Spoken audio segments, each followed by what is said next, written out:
Chisa baba chisa. Aiwa, ndinotenda nerutsigiro. Ndanzwa kuti marori emasoja ari kupfuura.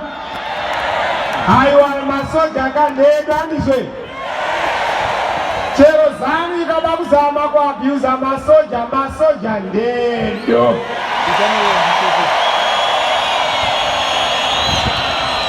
Ende vachachamba nemoto gore rino.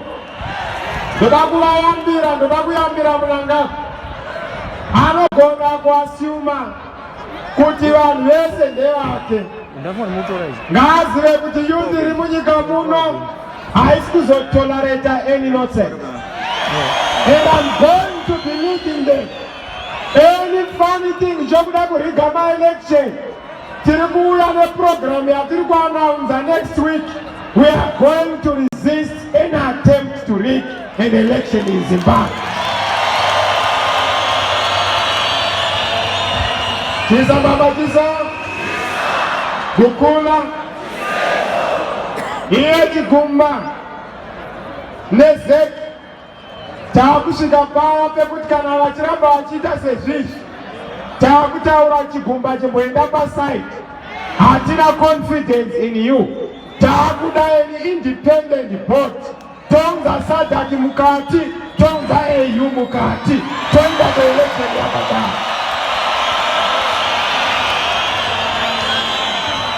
Takubashika iba. Papo takubashika manje. Very soon we will get to that stage. And then those here support it tinayo. Kutenga, support muripo. Muripo ere Manicaland. Muripo ere Manicaland. Muripo ere Manicaland. Muripo ere Manicaland. Muripo ere Manicaland. Muripo ere Manicaland. Muripo ere Manicaland. Chisa baba chisa. Saka hai. Musavunduka. Chidemo tamba musotakadi.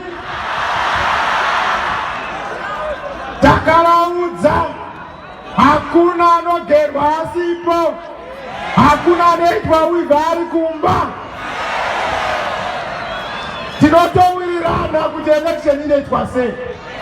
Isu we don't boycott an election.